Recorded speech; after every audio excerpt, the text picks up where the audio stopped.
श्री राम दोस्तों, राम जी के राज तिलक की तैयारियां सुनिए। राम जी के राज तिलक की तैयारियां शुरू हो गई है। राम जी के राज तिलक की तैयारी दूसरे दिन राजा दशरथ के दरबार में सभी देशों के राजा लोग उपस्थित थे। सभी को संबोधित करते हुए दशरथ जी ने कहा, हे नृपगण, मैं अपनी और अयोध्या वासियों की ओर से आप सभी का हार्दिक स्वागत करता हूँ। आपको पता ही है कि अयोध्या नगरी में अनेकों पीढ़ियों से इक्ष्वाक वंश का शासन चलता आ रहा है।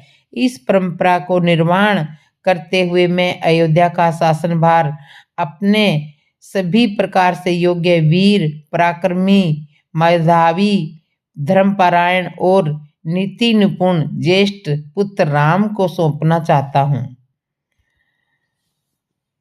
अपने शासनकाल में मैंने अपनी प्रजा को हर प्रकार से सुखी और संपन्न बनाने का प्रयास किया है। अब मैं बूढ़ा हो चुका हूँ और इसी कारण से मैं प्रजा के कल्याण के लिए अधिक सक्रिय रूप से कार्य करने में समय को असमर्थ पा रहा हूँ।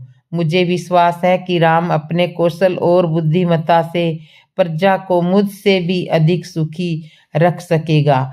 अपने इस विचार को कार्यान्वित करने के लिए मैंने राज्य के ब्राह्मणों, विद्वानों और नतिज्ञों से अनुमति ले ली है। वे सभी मेरे इस विचार से सहमत हैं और उन्हें विश्वास है कि राम शत्रुओं के आक्रमणों से भी देश की रक्षा करने में सक्षम है। राम में राजस्व के सभी गुण विद्वान है। उनकी दृष्टि में राम अयोध्या का ही नहीं वरना तीनों लोकों का राजा होने का भी योग्यता रखता है। इस राज्य के लिए आप लोगों की सहमति भी अत्यधिक महत्वपूर्ण है। अतः आप इस विषय में अपनी सहमति प्रदान करें। महाराज दशरथ के इस प्रकार कहने पर वहां पर उपस्थित सभी राजाओं ने प्रसन्नता पूर्वक राम जी के राज तिलक के लिए अपनी सहमति दे दी। राजा दशरथ ने कहा, आप लोगों की सहमति पाकर मैं अत्यंत प्रसन्न हूँ, क्योंकि चैत मास जो सब मासों में श्रेष्ठ मधुमास कहा जाता है चल रहा है। कल ही राम जी के राज तिलक के उत्सव का आयोजन किया जाए। मैं मुनि श्रेष्ठ वशिष्ठ जी से प्रार्थना करता हूँ कि वे राम के राज तिलक की तैयारी का प्रबंध करें।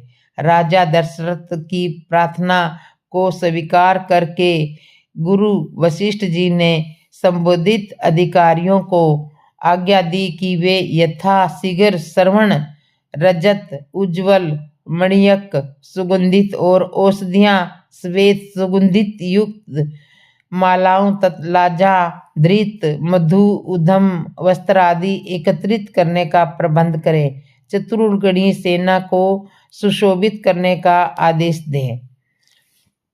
श्रवण होदों से सजे हुए हाथियों, सफेद चंवरों, सूर्य का प्रतीक अंकित ध्वजाओं और परंपराओं से चले आने वाले श्वेत निर्मल छत्र, श्रवण निर्मित 100 घोड़े, श्रवण मंडित सिंगों वाले सांड, सिंह की असूर्णा त्वचा आदि का शीघ्र प्रबंध करें। सुशोभित वेदी का निर्माण करें। इस प्रकार अन्य और जितने भी आवश्यक निर्देश थे उन्होंने संबोधित अधिकारियों को दे दिए। इसके पश्चात राजा दशरथ ने प्रधानमंत्री सुमंत से राम जी को शीघ्र लिवा लाने के लिए कहा। महाराज की आज्ञा के अनुसार सुमंत रामचंद्र जी को रथ में अपने साथ बिठा कर लिवा लाए। अत्यंत श्रद्धा के साथ राम जी ने पिता को प्रणाम किया और उपस्थित जनों को यथोचित अभिवादन किया। राजा दशरथ ने राम को अपने निकट बिठाया और मुस्कुराते हुए कहा, हे राम, तुम्हारे गुणों से समस्त प्रजाजन प्रसन्न है, इसलिए मैंने निश्चय किया है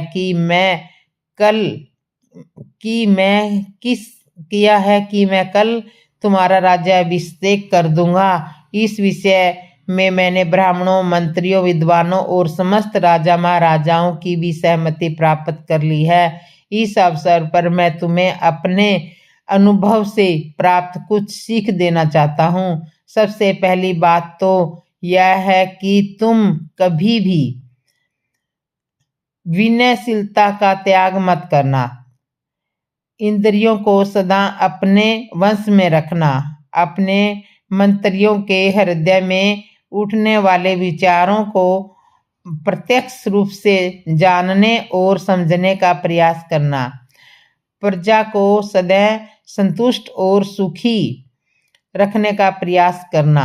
यदि मेरी कही हुई इन बातों का तुम अनुसरण करोगे तो तुम सब प्रकार की विपत्तियों से सुरक्षित रहोगे और लोकप्रियता अर्जित करते हुए निष्कंटक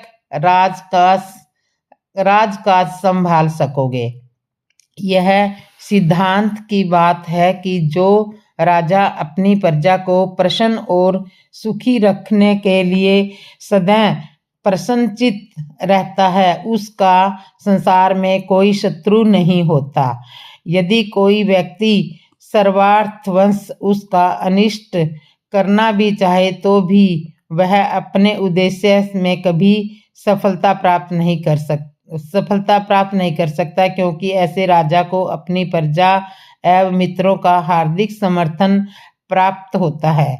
तो इस तरह से पिता से यह उपयोगी शिक्षा प्राप्त करके राम ने समय को धन्य माना और उन्होंने अपने पिता को आश्वासन दिया कि वे अक्सर इन बातों का ध्यान करेंगे। दास दासियों ने राजा के मुख से राम का राज तिलक करने की बात सुनी तो वे प्रसन्नता से उछलते हुए महारानी कौशल्या के पास जाकर उन्हें यह शुभ संवाद सुनाया, जिसे सुनकर उनका हृदय रोम रोम पुलकित हो गया। इस शुभ समाचार के सुनाने वालों को उन्होंने बहुत सा स्वर्ण वस्त्र भूषण देकर मालोमाल कर दिया। इस तरह से राम जी के राज तिलक की तैयारियां शुरू होती हैं। लक्ष्मण जी ने कैसे गरीब ब्राह्मण की दरिद्रता गरीबी को दूर किया। लक्ष्मी जी ने कैसे की ब्राह्मण की दरिद्रता दूर।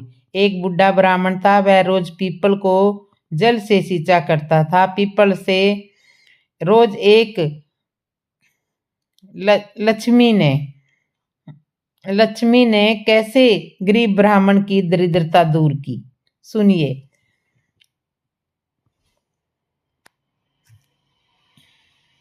राम जी ने कैसे माता सीता को अग्नि में प्रवेश कराया, सुनिए। राम जी, श्री जानकी जी और भाई लक्ष्मण जी सहित पंचवटी में सुखपूर्वक निवास करने लगे। प्रतिदिन संत महात्मा ऋषि मुनि राम जी की कथा सत्संग प्रवचन सुनने के लिए आने लगे। वन में रह रहे ऋषि मुनियों ने एक दिन आपस में यह विचार किया कि राम जी तो समय भगवान है, वह भी वन में तपस्वी की तरह भेष में आए हैं और हम भी तपस्वी भेष में ही वन में रहते हैं। जब वह अपनी पत्नी के साथ वन में आकर सुखपूर्वक रह सकते हैं तो क्या हमने अपने गृह त्याग करके अपने बच्चों से दूर रहकर कोई अपराध किया है? हम भी तो उनके साथ में ला सकते हैं, हम भी तो उनके साथ में रह सकते हैं। देखो राम जी का जीवन कितना आनंद में है। श्री सीता जी सुंदर पकवान बनाती है, छोटे भाई लक्ष्मण जी सेवा करते हैं, राम जी को तो कुछ करना ही नहीं पड़ता है।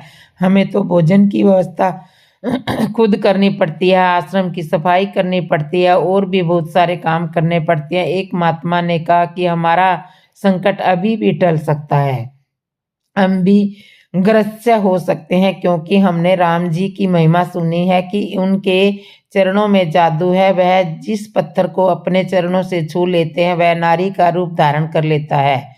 सभी सन्यासी आपस में वार्तालाप करने लगे, हम भी इसी वन में सुंदर सुंदर पत्थरों की शिला लेकर आ जाएं और उनको नारी का आकार देकर राम जी के चरणों में रख देंगे। राम जी उनको चरण छुआते जाएंगे, पत्थर नारी बनते चले जाएंगे और हम सबकी गृहस्थी बच जाएगी।